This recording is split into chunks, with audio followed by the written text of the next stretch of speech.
Cool. Hey guys, it's dusk. Gail took a break, had to stretch his legs, so we got our man Tig taking a spot for now. Still got Jackal, still got Wolf. Now, before we continue with the rest of this discussion, I'd like to make a quick apology. We did ramble on a bit on our self-defense, but there is one thing, because let's face it, across all kinds of videos like this that have shown up since E3, you will constantly see the comments where people say, "Your insert company here, fanboy." Here's what I say, because personally, these videos that you've been seeing, they've been recorded on a laptop, a gaming laptop. Let me just sum up everything you're about to say. Of course. Every one of us here has held a compression of maybe 10 consoles. 10 different ones from different brands. I've had Super Nintendo, I've had 3 types of Game Boys, I've had Nintendo 64 and GameCube and Wii. I have had I stick with PS3 for one simple reason. They are friendly to my pocket. I have a life to finance. Yeah. They're friendly to my pocket. I did have an Xbox, I did have a 360, but and on top of that, another part. And this is why I left Yu-Gi-Oh! For Kaijudo. Yeah. It's why I left Yu-Gi-Oh! Thank you all for supporting me on the Kaijudo segment, by the way. I also left Yu-Gi-Oh! For Magic, because again, they're friendlier to your pocket. When it came to PS3 and 360, there was another reason why I left 360. A PS3 will stay on a lot longer than a 360 will, depending on what you get. On top of that, there were games on the PS3. There's not a damn person out there that says they're a Square Enix fan. I apologize for the cursing again.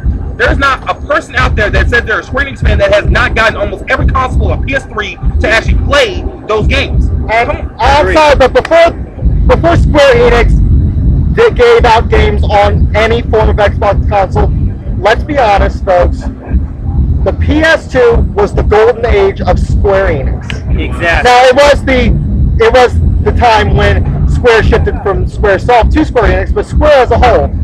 Tell me some of your fondest memories were not on the PS2. Now, again, we've been rambling. The point I'm trying to make on this part is, if let's say a game comes out on several consoles.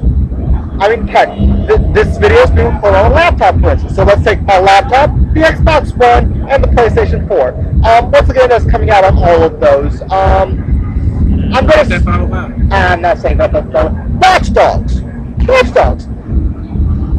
I actually had the question is, now are you loyal to a particular company? Because 9 times out of 10, these games are not made by Microsoft. This game's not made by Sony. They get contracted out. Now, a lot of games are made by Nintendo, but Nintendo's not part of this question. Which console would you get Watch Dogs on?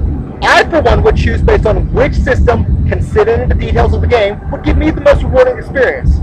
For me, that's probably going to be the PS4, because based on what I've heard, I've not heard it from the computer yet, I get to use this, my Android, to play the game. Or at least for certain parts, to interact with the game. I like that. That's very innovative. In addition, another thing they added was that camera. The camera that allows you to not only... the camera we will touch on after we talk about Xbox One's camera. Yes. Now, before we touch on the patch that Gail mentioned in the last video, there's one other huge downside that is constantly popped up about the Xbox One. And that is the Kinect. The Xbox One has been confirmed that you cannot, even with the patch Gail has mentioned, you cannot play games unless the Xbox Kinect is connected. It comes with the system, by the way. Now, I have not actually seen this full-on confirmed, but I have read rumors on various forums and even in a couple videos, I believe I heard this at least once, that not only does the Kinect have to be connected to the Xbox One, it has to see a human player in front of it to let you play games. And one huge question about this whole thing about the Kinect that Microsoft has been dodging, I'm just going to skip the analogies here. One thing that Xbox has been dodging is one simple question. 3 letters. Why? Yeah. Why are you making this mandatory? Sony is not making it mandatory to use their PlayStation camera, which I myself have reserved. You can buy it as a completely different device, hook it up, and take it out at your leisure. But here's one thing that has another theory that's been spreading around the internet, and I personally agree with this, because Microsoft is partnered up with Silicon Valley, Microsoft, as well as Skype and Facebook. Their files are not completely safe. No, the NSA, the National Security Association, can at any God-given moment look at your data. For any reason, really. They don't even have to tell you. It was only a couple months ago it was leaked that they have been doing this to some extent. They can do that to your phones. Yeah. Yes, but the thing is, with the phones and even the camera that we're recording this video on, if I ever feel too paranoid about this, I can tape over it and still use my device for its other functions. And if the part about the Kinect that I've been hearing is true, that you cannot play the games unless it sees a human player in front of it, why? Why, if not to spy on us? It really is. And even literally, the Xbox One camera can literally read your facial expression, and I believe it can also read. It can not only say it can read your facial expression right down to your eyes, what you yourself are reading. I've heard that you can actually get points on the Xbox based on if it records your eyes reading their advertisements. Now, this is what I will say. Some people may argue, well, maybe this is just a way for Microsoft to make it easier, either A, to see who's playing, B, to see who's playing, to see, make sure they're actually playing their game and someone didn't steal it, which makes no sense because technically you can't play it anyway. We're going to cover that when we cover the patch. But basically, this is the point I'm going to make. Let's just go out the window and say some asshole decides they're one. Some asshole. You are on fire today. I apologize. I'm sorry. That's why. Let's just say some jackass. There we go. That's a word. Decides. I'm done with you. Somebody said something. Wow. I'm sorry, people. okay. For the longest, I've actually gone so far as to censor this out of this channel sometimes. This man's killing me. Say so cool. Someone decides.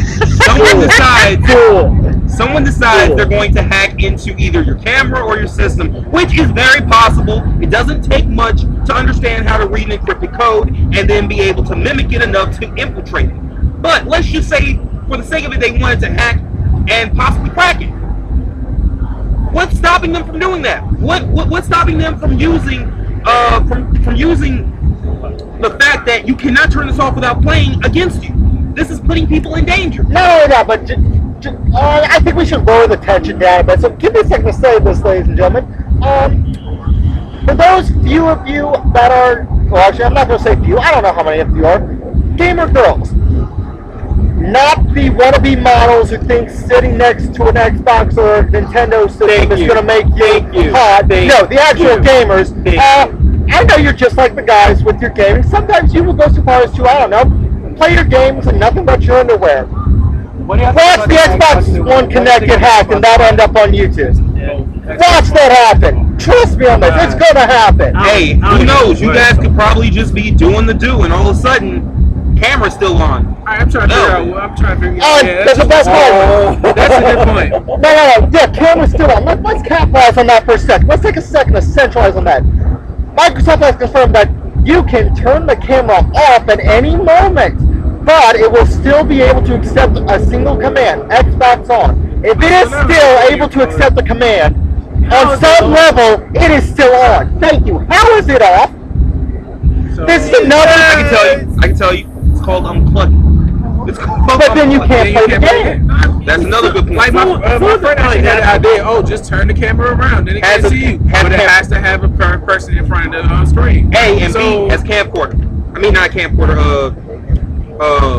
A microphone. Now, another thing I heard is that supposedly, well, he pretty much covered up on already, that it supposedly takes like going to be actually playing the game. I'm like, when I first heard it, I was a bit confused. I mean, that's fine for like Let's Plays and stuff, but if you like actually have like the camera face. Well, as far as the camera's concerned, what are you going to do a Let's Play for on a camera? Just dance? No, like I think he was saying that. Just dance, like the only thing I can see you doing a Let's Play for with the Kinect. Not the Kinect. Kinect just is. Oh, I thought you were talking about the Kinect. But I'm the sorry. Xbox One screen that does have you can record games while you're playing. I believe I've heard that a couple times on. Yes, they showed off that feature with the Killer Instinct game. Yeah, so you can record your game, so you don't need to buy a capture device now, which is cool. But at the same time, which is really going to help my channel, by the way, since I hear the PS4 is offering the same around thing. It's still not making me want to buy an Xbox One. Because here's the thing, though. Like, the thing that people aren't getting into their heads is this isn't about, like, what they're trying to do to increase your experience, like compensate for whatever. This is about common safety. Yes, safety and what they have the potential to do. I mean, it's been done for hundreds, thousands of years. If someone has the power to wrong you in some way, eventually, especially with how many people Microsoft was expecting to get on the Xbox One, eventually it's going to be done. And I wouldn't be surprised if other platforms that Microsoft came under might suffer that same fate. I mean, I'm just waiting on the day where someone just silly pulls the plug on them. Well, pretty much. Now, before we jump on the patch that I've repeatedly mentioned, Gil talked about, there's one thing I think we should ask the viewers. For the things we've stated so far, how does this make you feel? Because the way I see it, what are the people that, not just Microsoft, but any brand that makes gaming consoles, who have these people appealed to all these years? The way I see it, and after I'm done, please see if you guys can add on to this list, are soldiers overseas, students, or anyone in a dorm room, or some people that, college students, for instance. Who else? Oh, how can we forget? Little kids whose parents would like to get them a game console because they want to be nice, let their kids have some form of entertainment. Their kids to leave them alone. Let's be Well, honest. I was trying not to be mean to the parents. But I'm going to hit the parents too, because the parents does do things that parents, don't hang up this video yet. I will make a huge point you will want to hear. Or like there are ratings on the games telling you what your child should be playing and what your child should not play. You have to be 17 to buy a M-rated game. Then why is there a 12-year-old yelling at me when I'm playing Call of Duty and I'm beating them? So This isn't on the game makers. This is on your own discretion. Yes. Exactly. You're letting them play a game that they should not be playing, and then you're going. Well, they have no control over who buys what. They just give it to the seller, and then Wait, they do that? yeah, no, I'm no. pretty sure like who makes? So I don't know who makes Call of Duty. I don't play shooters that much. So let's take Halo for instance. Infinity Bungie makes the game. It gets published. It goes to GameStop, and then whoever buys it from GameStop, there is no control from that point onward how it gets to the 12-year-old hand. No, there is, because I've actually, when I was before I turned 18, I would try to get other people to buy games for me because I wasn't old enough. But a lot of people said no, I don't feel comfortable. About. So if other people Yeah, but don't feel it's just comfortable, like getting. And I'm sorry to say this, folks. It happens. It's like when a minor tries to get a cigarette. They sit out of the grocery store and talk to enough people. Eventually, they're getting that cigarette. sometimes a lot of Trial and error. It's going to happen eventually. Which then, of course, goes back on the parents how many instances I saw that happen. for lacking what some people consider vigilance. No, yeah, but it's comes down to parental control. Now, we have like a minute left for me to make this point, then we're going to jump on to our next episode. And we will talk about some of the things Microsoft has tried to do to correct this. Please note, less than a month from these announcements. Okay, let's talk about the types of people, the types of consumers I just said.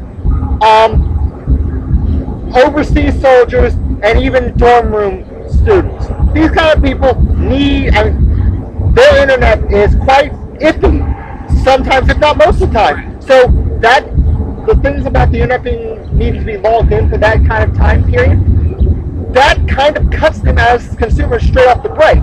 Did I mention anyone else besides kids on my list? No, but you could mention people that in bad storm areas when it's known that their power goes out for more than a couple days. This seems like a tactic to make money. That's all it is. Pretty much. And now, about the children issue. Parents, about what we have said about the Kinect, do you really feel comfortable letting your children be in front of a device that has the potential to do this? Watching at all times. Even you, because I know they may do it, they may not, but they have the ability to. I do want some confirmation to find out if this is true, because if this is true, it is. Then yeah, it is. It's true that they have the possibility because of the connections from Microsoft straight down to the NSA. That's right. Okay, well then we'll keep who has proven, or rather, who was leaked within the past couple months to be taking information like that. There we will touch up on this. Yes, next episode. Like, comment, subscribe, check out my other videos. If you want to see the other episodes of this discussion, description below. See you guys later. Again, I'm Black. Bye-bye. Placing 6. Forget, I'm sorry.